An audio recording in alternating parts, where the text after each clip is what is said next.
주신 하나님의 말씀을 전하는 저의 심정은, 이 강대상에까지 올라오는 저의 심정은 늘 두렵고 떨립니다.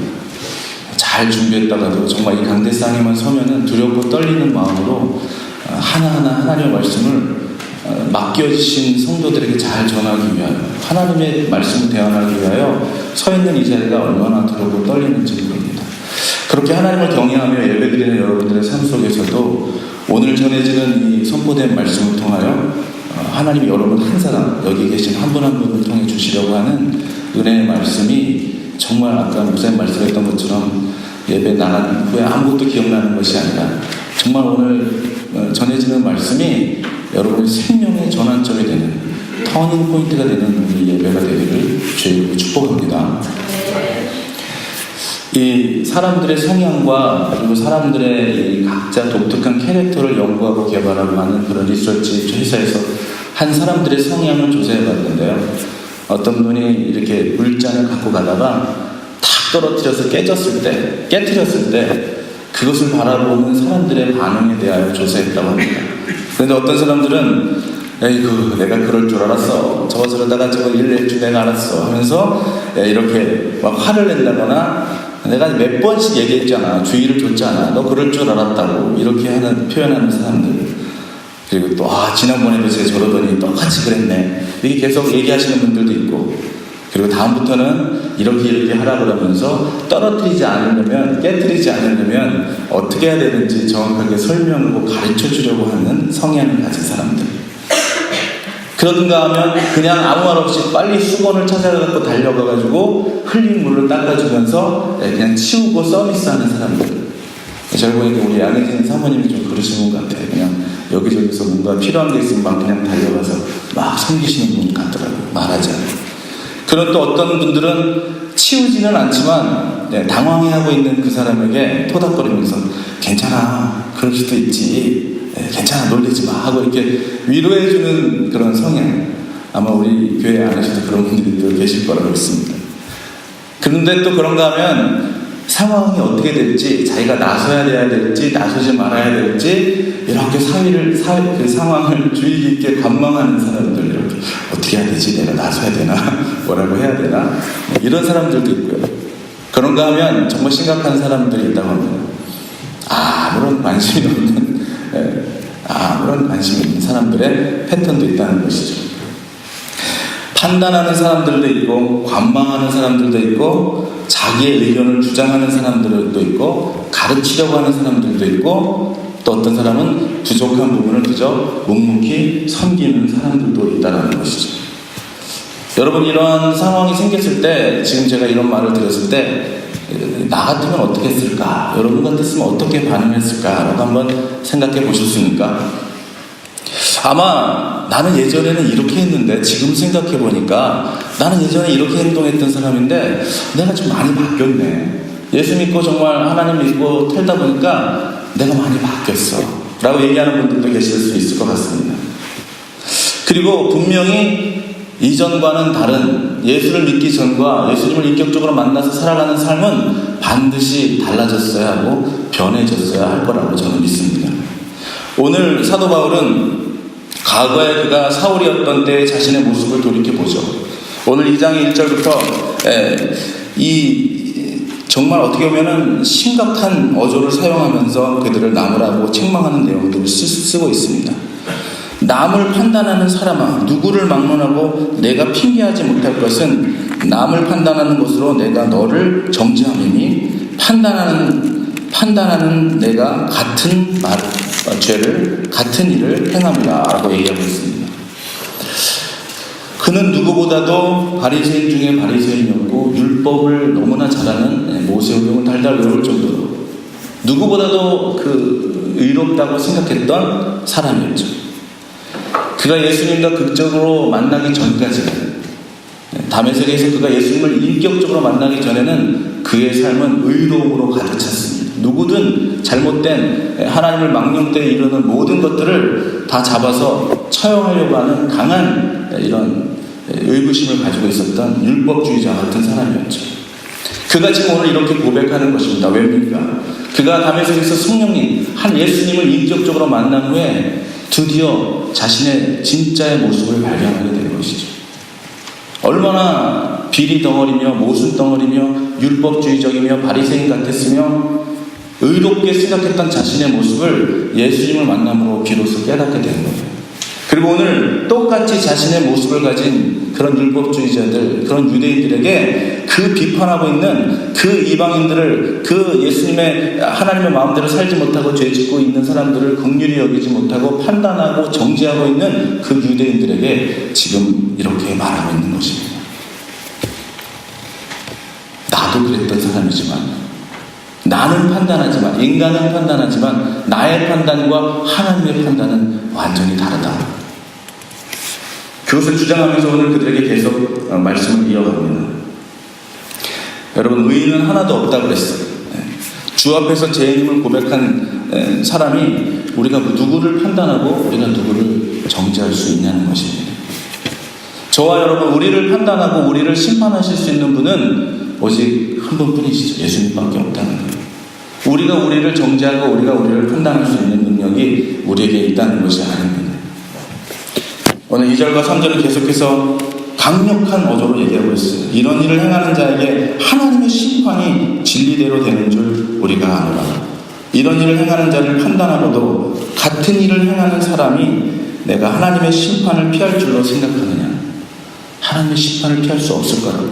여러분, 이런 말씀들이 저와 우리들의 삶 속에 도전이 되고 내 자신을 돌아보게 되는 시간이 되기를 주의 축복합니다. 지금 이 책망은 그들을 책망하고 나무라고 하는 데 머물러 있는 것이 아니라 그들을 돌이키려고 하는 데 있다는 것을 우리가 보게 되는 것이죠. 여러분, 우리가 삶을 살다 보면 우리는 우리 자신에 대해서는 굉장히 관대합니다. 우리 자신이 하는 것에 대해서는 굉장히 관대하고 너그러워요. 그렇지만 다른 사람에 대해서는 참으로 인색하고 까다로운 부분이 우리에게 있습니다. 그래서 그런 말들 하잖아요. 내가 하면 로맨스고 남이 하면 불륜이고, 내가 하는 건 다 이해가 되고 내가 하는 건 다 맞고 내가 하는 건 다 그 이유가 있는 거예요. 하지만 다른 사람이 하는 것에는 절대 그 같은 잣대를 들이대지 않는 것이죠. 여러분, 하나님을 한번 생각해보고, 여러분이 주님을 생각해보고 하나님의 마음, 오늘도 찬양했던 것처럼 세상 사람 다 나를 버리지만 주님은 나를 버리지 않는다. 오늘 성가대 이렇게 고백했지 않습니까? 사람들은 우리를 판단하지만 하나님은 여러분들을 어떻게 생각하십니까? 한번 생각해보세요. 하나님은 여러분들을 고아로, 여러분들을 그냥 사생아로 만드시는 분이십니까? 여러분이 하나님을 인격적으로 만났을 때, 사도 바울이 다메섹에서 인격적으로 예수님을 만났을 때 그 예수님은 어떤 예수님이었어요? 나 같은 죄인을, 나같이 죽을 수밖에 없는 죄인을 끝없이 기다리시고 참으시고 인내하시며 안아주셨던 그 예수님이었다는 것이죠.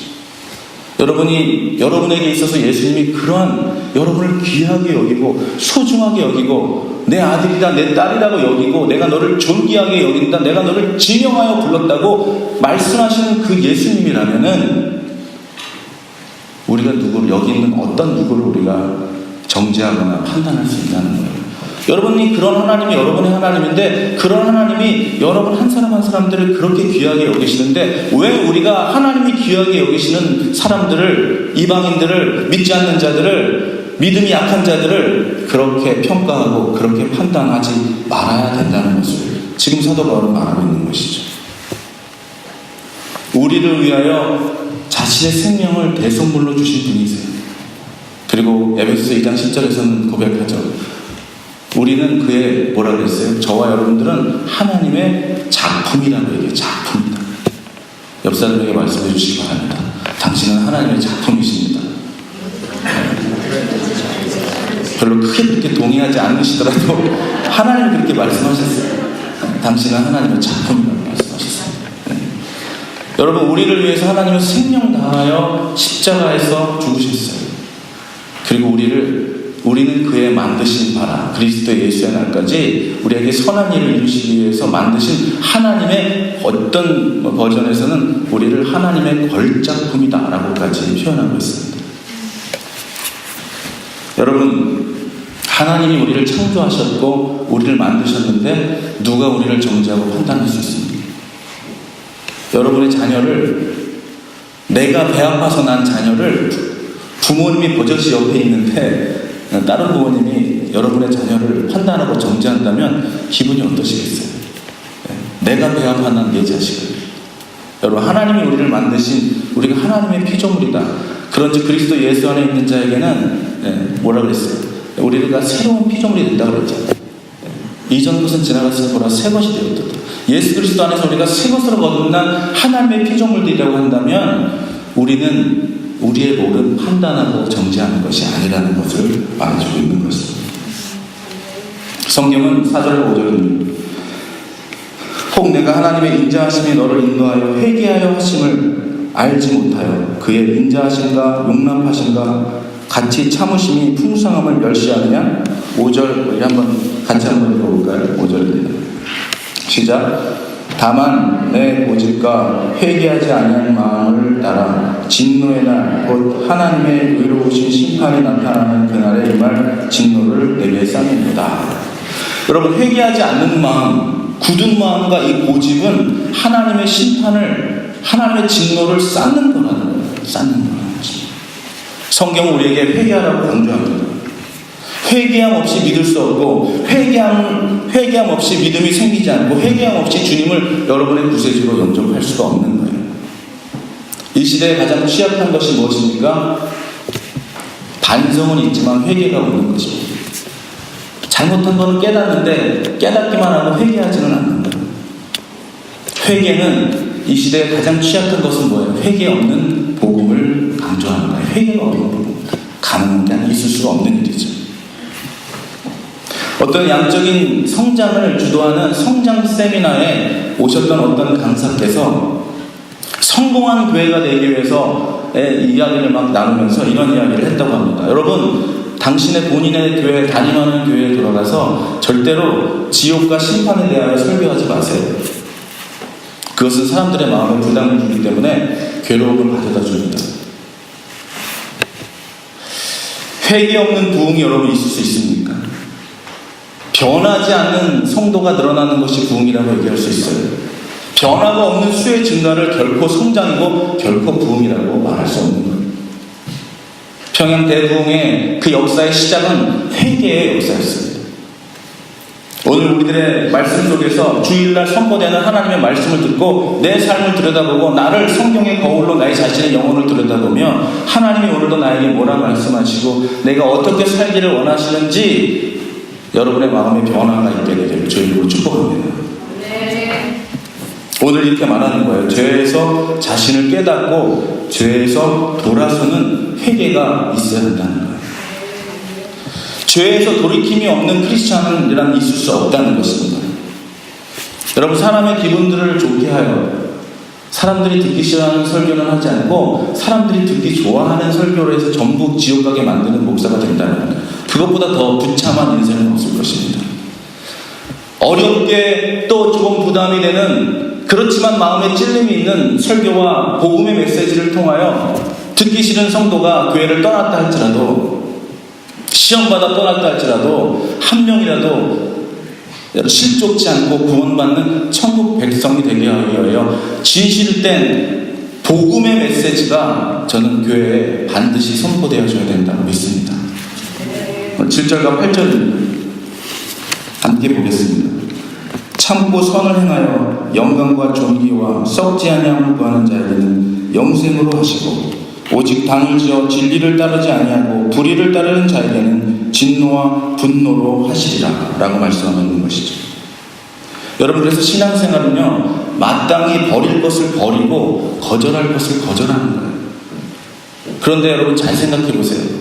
뭣도 끊고 뭣도 안 하고 이것도 안 하고 옛날에 이렇게 했지만 안 하는 거에서 머무르는 신앙이 돼서는 안 됩니다. 안 할 수 있으려면요, 무언가를 끊으려면요, 무언가를 선택해야 되는 거예요. 선택함이 없는, 결정이 없는, 그냥 이 선택이 없는 이 포기는 또 다시 그쪽으로 가게 되어 있는 것입니다. 여러분의 삶 속에 버릴 것은 무엇이 있습니까? 여전히 주님은 버리라 하시는데, 주님은 그것을 하지 말라 하시는데, 여전히 내가 붙들고 있는 것은 무엇입니까? 여러분, 믿음의 완전한 터닝 포인트는요, 이렇게 주님이 말씀하시는 그 음성에 내가 작은 것이라도 그 음성에 응답돼서 순종함에 따르는 거예요. 생각해보니까 버릴 게 너무 많아. 포기. 이게 아닙니다. 버릴 게 너무 많으면 오늘 그 중에 하나를 포기하는 거예요. 그리고 그 다음에 또 두 개를 내려놓는 것이다.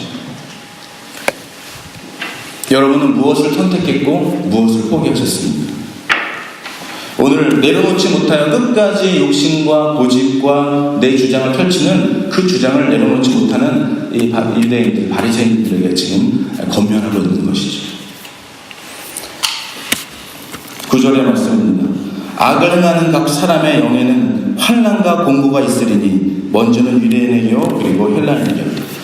여러분, 하나님의 말씀대로 온전한 것을 선택하지 못하고 온전한 것을 선택하지 못하는 사람들에게 나타나는 외적인 증상과 내적인 증상이 바로 환난과 공고예요. 환난은 무엇입니까? 우리가 육체적으로, 육신적으로, 컨디션적으로 당하는 것이 환난이라고 그런다면 공고한 마음은 내적인 환난을 말하는 것입니다. 여러분 마음에 뭔가 채워지지 않고 공고하고 뭔가 공허하고 여러분의 육신과 마음의 기쁨도 없고 감사가 사라졌다면 내가 지금 온전히 오늘 주님께서 선택하라고 하는 그 선택을 하고 있는지 우리 자신을 돌아봐야 한다는 것입니다. 10절입니다. 한번 다 같이 10절 같이 읽겠습니다.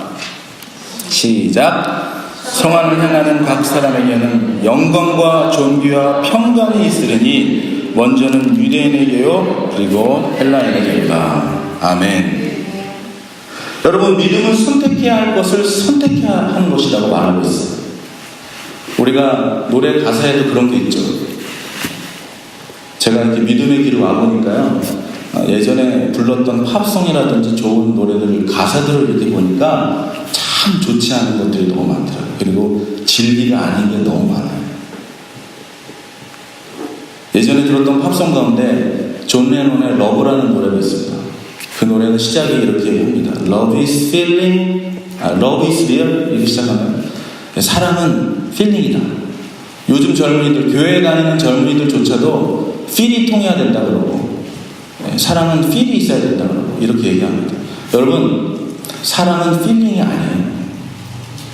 그 feeling으로 사랑했다가는 feeling이 끝나면 사랑도 떠나갑니다.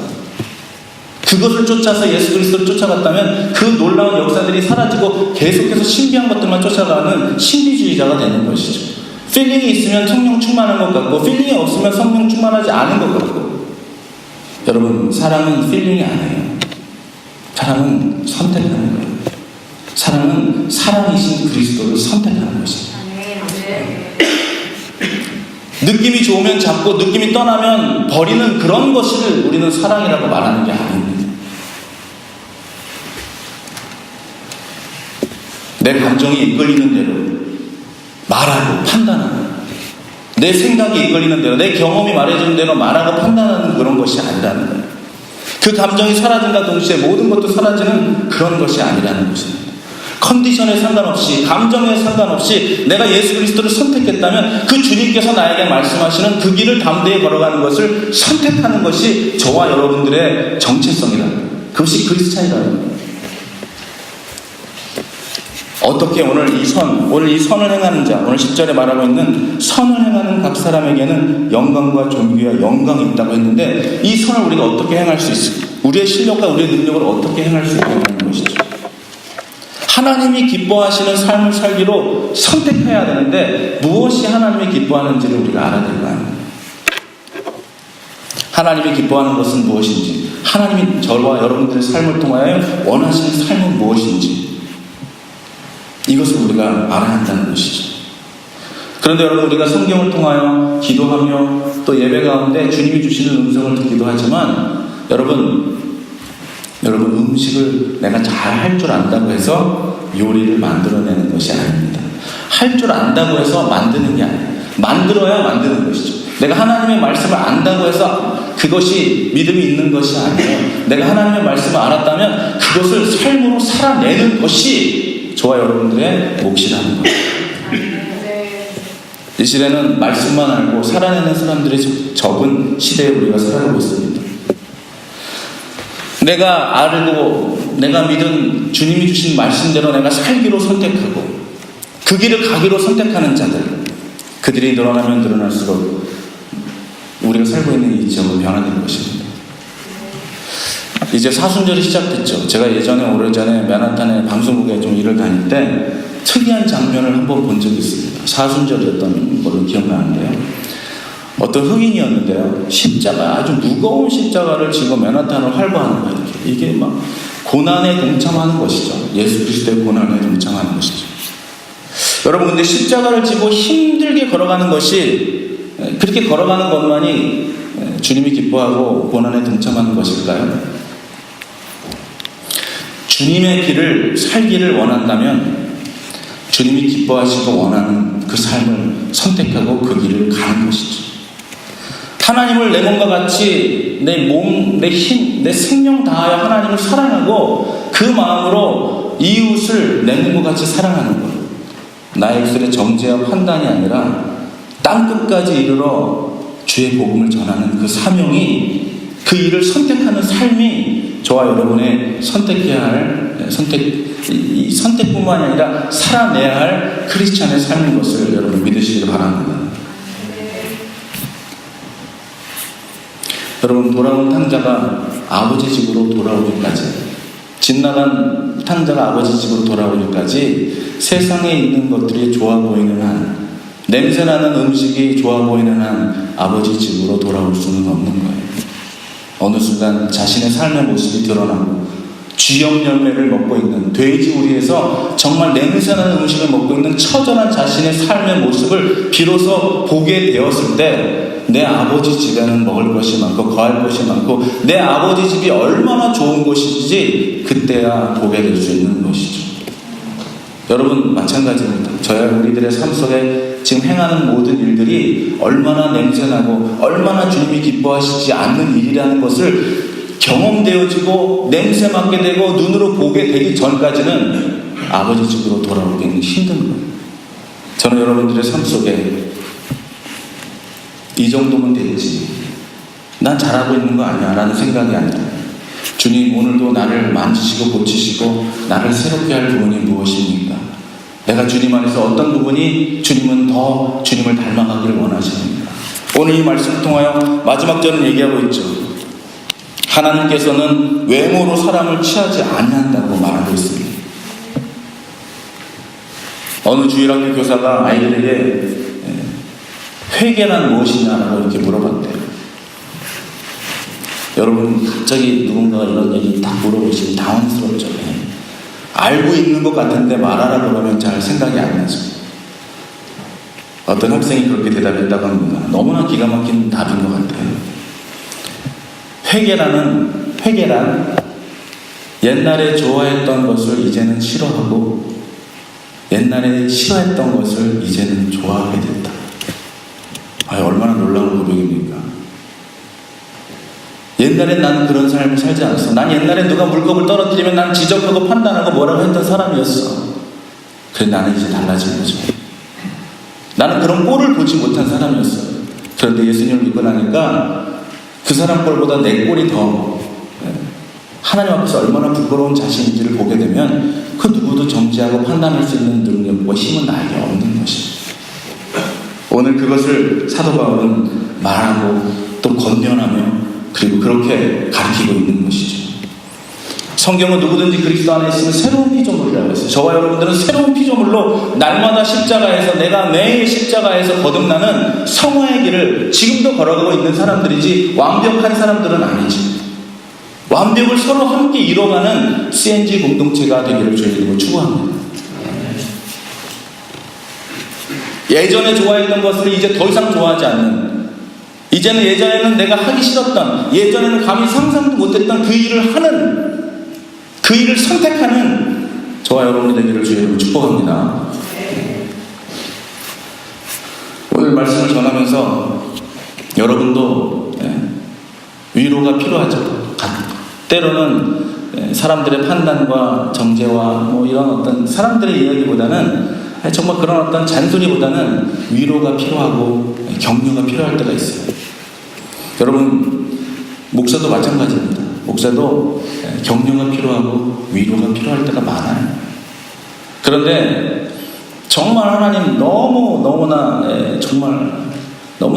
위대하신 하나님께서는 정말 여러분 시시각각 때에 따라서 정말 기가 막힌 위로와 격려를 해주시는 하나님이심을 믿으시기 바랍니다. 필요한 자에게, 곤비한 자에게, 여호와를 앙망하고 있는 자에게 독수리 날개처럼 올라감 같은 새 힘을 주시는 하나님이심을 여러분 믿으시기 바라요. 여러분, 주님은 우리에게 그렇게 새 힘을 주셨다면은 그 새 힘을 얻은 자라면 먼저는 뭐라고 얘기하고 있습니까? 여기서 뭐라고 얘기하고 있어요? 먼저는 유대인에게요, 그리고 헬라인에게요가. 먼저 그렇게 받은 우리라면, 크리스천들이라면, 그 구원의 은혜를 받은 우리라면 우리가 그렇게 변화되고 그리고 이방인들에게 그렇게 전할 수 있어야 되는 사람이 우리가 되어야 된다는 것이죠. 여러분, 그런데 받는 게 없는데 무엇을 줄 수 있을까요? 저도 하나님께 받는 은혜가 없다면 여러분이 무엇을 나눠드릴 수 있겠습니까? 지난주 여러 가지로 마음이 이렇게 지치고 여러모로 격려가 필요한 마음이 이렇게 있었어요. 근데 정말 주님은요, 정말 놀라우신 분이셔. 정말 너무나 우리의 마음을 너무나 잘 아셔요. 기가 막히게 잘 아세요. 하나님은 직접 우리를 격려하실 때가 있습니다. 그런데 하나님은 사람을 통해 격려하실 때가 많아요. 하나님은 성령님을 통해서, 또 목사님을 통해서, 또 장로님과 집사님, 권사님을 통해서 격려할 때가 많습니다. 저는 여러분들이 그런 격려의 통로, 위로의 통로, 하나님의 성령의 충만함을 전해주는 믿음의 통로가 여러분들이 되기를 주의 이름으로 축복합니다. 여러분, 우리는 그러기 위해서 부르심을 받은 자들이에요. 여러분, 하나님의 영은 세우고 살리는 영입니다. 죽이고 낙심시키는 영이 아니에요. 오늘도 이 말씀 통하여 우리를 중국들게 하려고 하는 것이 아니라 죄에서 돌아서라고 하는 것이고, 잘못된 길에서 의로운 길로, 선한 길로 돌아서라고 하는 강력한 메시지라는 것을 여러분 믿으시기 바랍니다. 하나님의 위로가 필요할 때, 정말 격려가 필요할 때 사람을 통해서 주시는 하나님의 위로를 받습니다. 여러분, 사람에게서 받는 위로는 때로는 그 효과와 그 유효기간이 짧아요. 그런데 하나님께서 주시는 위로는 정말로 확신되는 위로입니다. 지난주에 개척을 하면서, 컴백교회 개척을 하면서 같이 섬겼던 분들이 어떤 연락을 받고 같이 식사를 하는 자리가 있었어요. 한 커플은 교회를 이제 너무 힘들어져서, 그 비즈니스가 너무 힘들어져서 비즈니스 때문에 교회를 못 나오다가 결국은 지금은 그 비즈니스를 다시 시작했는데 거기서 주일을 일을 하는 바람에 교회를 나가고 나서도 주일 성수를 못하고 있는 한 커플과, 또 한 커플은 삼촌이 목사님이신데 그 교회를 이제 찬양팀으로 섬기겠다고 나간 그 커플, 두 커플이 저희 가정에 식사하러 왔었어요. 그런데 제가 그 커플들과 얘기하면서 정말 놀라우신 하나님의 위로를 경험하게 되는 것이죠. 여러분, 개척하여 나가는 교회를 떠난 성도들이 만나는 자리가 어떻게 생각하실지 모르겠지만, 저에게는 되게 쉽거나 반갑지만 또 한편으로는 씁쓸한 마음이 있는 분들이잖아요. 그런데 같이 식사를 밥을 나누는 가운데 이 젊은 커플이 고백을 하는데요. 목사님, 제가 컴백교회에서 참 많은 것을 배운 것 같습니다. 너무 감사합니다. 제가 이제는 어느 교회를 가서 누구를 만나도 제가 흔들리지 않습니다. 믿음이 절대 흔들리지 않습니다. 세상에 나가보니까 정말 다양한 사람들이 많더라고요. 정말 힘든 사람들도 너무 많더라고요. 그러면서 고백하면서 본인도 PK의 이런 가정들의 경험을 하면서 어떤 목사님의 자녀분이 너무 힘들어하는 걸 보면서 자기 자신을 보는 것 같더라는 거예요. 그래서 그 친구를 보면서 얘기하면서 자기가 눈물이 났다고 하는 얘기를 하면서 눈물을 흘리는데, 얼마나 감사한지. 그런데 교회 나가지 못하고 주일 성수하지 못하고 있는 그 집사님에게 이 젊은 커플이 담대하게 얘기하는 거예요. 그 집사님이 좀 자리 좀 잡히고 주일에 좀 이렇게 사람이 생기고 자리 잡히면 나갈게 그랬더니 딱 그러는 거예요. 집사님, 내일 일어날 수 없습니다. 와, 그 친구로서는 도저히 말하지 않고 살 수 없는 감정을 막 털어내는 거예요. 그래, 정말 얼마나 감사한지. 그 친구가 지금 다른 교회를 섬겼든 상관없이 우린 다 주 안에서 한 가족이라면 나가서 저렇게 믿음을 지키고 살아가는 모습이 얼마나 아름답고 감사했는지 모릅니다. 여러분, 우리는 무엇으로 만족하고 무엇으로 기뻐할 수 있습니까? 저는 한번 생각해 보니까요, 우리가 주님만으로 기뻐하고 주님 때문에 주님의 사역을 감당하기 위해 힘든 게 아니더라고요. 우리 사람 때문에 힘들고요, 사람이 말하는 걸로 힘들고 환경 때문에 힘든 거지 하나님 때문에 기뻐하고 힘들고 이렇지 않은 것 같더라고요. 저는 오늘 이 말씀을 통하여 우리가 다시 한번 우리가 무엇 때문에 누구를 기쁘게 하고 우리가 누구를 위해서 우리가 이 믿음 생활을 살아가고 있는 것인지 여러분 주님은 오늘 우리에게 말씀하세요. 나의 생각, 나의 판단, 나의 경험이 중요한 게 아닙니다. 하나님은 나를 어떻게 생각하시는지 하나님은 나를 어떻게 판단하시는지 그 하나님께서 여러분을 사랑하시고 존귀한 자로 여기신다면 저와 여러분들이 우리가 이 CNG 교회에서 해야 할 일은 여러분 한 사람 한 사람들이 그 믿음의 통로, 축복의 통로의 역할 온유함으로 말씀을 받아 온유함으로 말씀을 교회부터 시작해서 세상으로 전하는 그리스도의 대사의 역할을 감당하는 여러분 되기를 주님으로 축복합니다. 네.